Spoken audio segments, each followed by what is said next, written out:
Good morning, everybody. Mark, aka the Ministry Dude. How's everybody doing today? It's a beautiful day. It's finally starting to warm up around here. What are we up to? 35 degrees now. It's the first time it's been above freezing in, you know, a while. Whew, man, I was beginning to think I was back up north living in New York again. Well, they even had snow down in Florida. For the first time ever, I think. It's crazy. And they're talking about global warming. I think we need to talk more about global cooling. Antarctica's moving in. The people from up north, their weather came down and camped in my front and backyard here. They need to come down and get it. Well, thanks for watching this.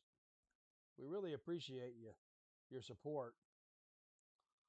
We're going to get started a little bit here. I just wanted to put something out here and see what people think of it. You can leave your thoughts in the comments. That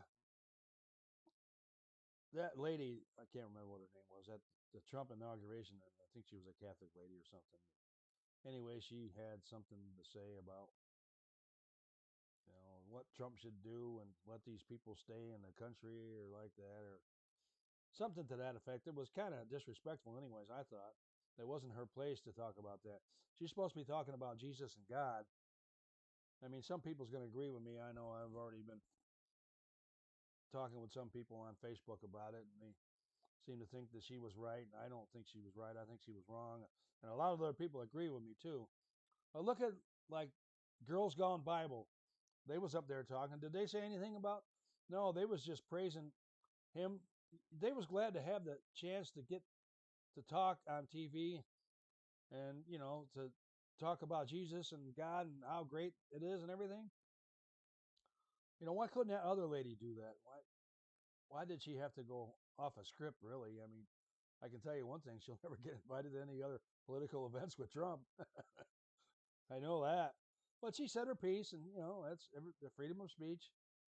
Everybody, has their right to freedom of speech. I understand that. I just don't agree with, she was supposed to be there to praise the, bless the president in his inauguration like that. She made kind of a mockery out of it, I really think. But, that's just my opinion. Everybody's got their opinion. If you have an opinion about it, leave it in the comments. I got the comments open on the video so we all can put our 2 cents in. But I was watching today on Fox News that those girls would on Girls Gone Bible. I guess their podcast is really climbing the charts.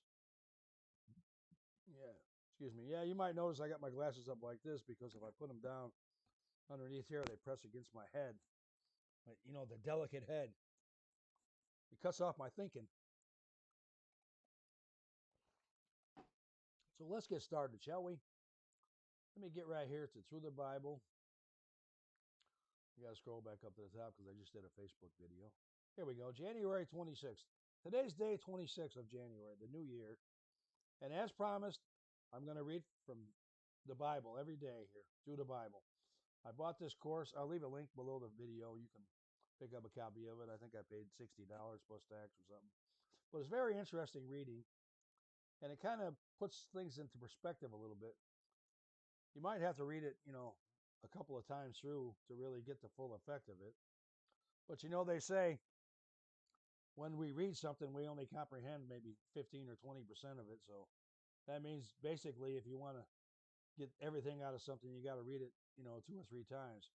But some of these readings are short and some of them are longer. So some of these you can probably read 2 or 3 days in an hour or so, and you'll get the meaning of it then. And then if you want, but at the end of the year, you can start next year. You can go through it again, or you can go through it this year 2 or 3 times. I'm sure it's quite possible. That's what I'm going to do anyways. I'm going to read it and reread it.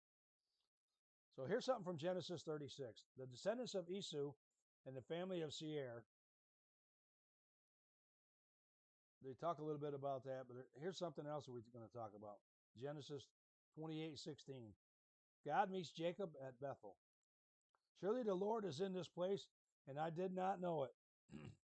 Did you notice the different tense of the two verbs? The Lord is in this place, and I did not know it. I'm not really a great English guy. Verbs and nouns and pronouns and like that, I don't really follow it much. I did when I was in school, but it's something that a lot of us don't use in everyday life unless we're going to be an English teacher or excuse me, or if you're going to be around somebody that corrects everything you say, then everything's got to be in place. Like a narcissist, for instance. In Genesis 28:21, we calculate that Jacob is 70, 75 years old at this point. Although that seems quite old for the particulars of the story, everything taken together makes this almost certain. We should remember that the average lifespan of that time was 140 to 180 years, making late life courtships and marriages more common. It's just like somebody getting married 70, 75 years old. It's about really the same. I mean, I've known people that got married when they're 90 years old. Not a great deal of Jacob's earlier years has been revealed to us, but we can safely assume that a personal relationship with the Lord has not previously been ongoing. I remember when I was younger, my dad knew this guy. His name was, I can't remember, Freeman, I think it was. He was like in his 90s back then.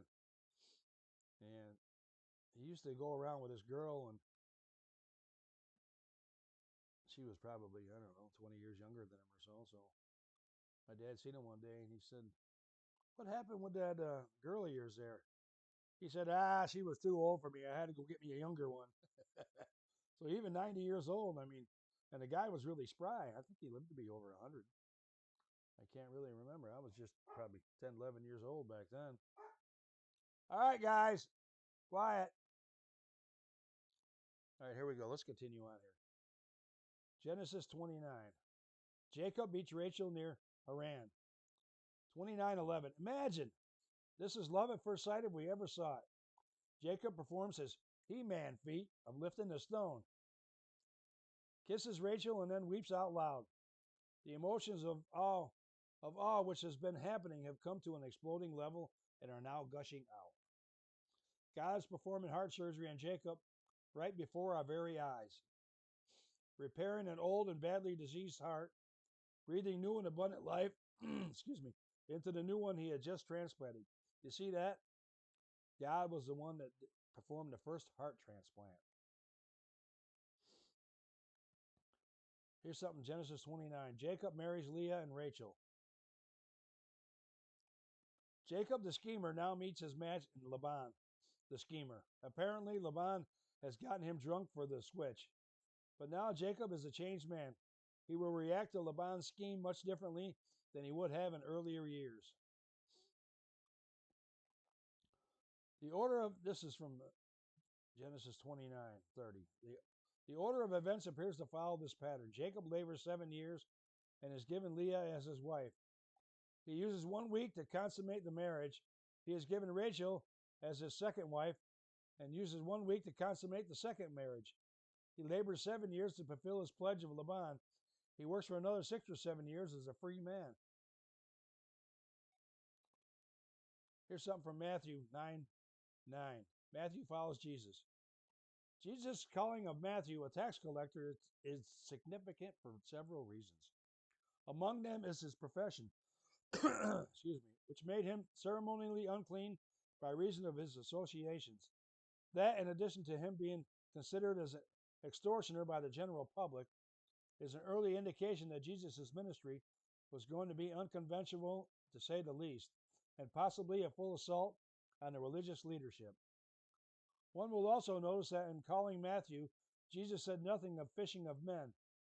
This is because Matthew knew nothing of fishing. He was a tax collector, not a fisherman. Jesus used colorful terms which people could understand from their own experiences. Here's something from Luke 5:27. The call of Matthew, also known as Levi, is extremely important. The author believes the recorded events of his gospel as they occurred. As a tax collector, he would have been accustomed to keeping accurate records.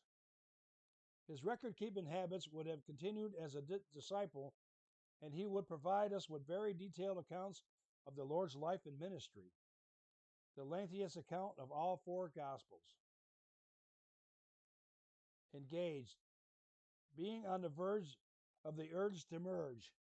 That's from Adrian P. Rogers. Well, thanks everybody for watching today. And don't forget to click on the link below the video. Pick up a copy of Through the Bible. And have a blessed Sunday, everybody. And we thank you for watching. We'll see you again tomorrow.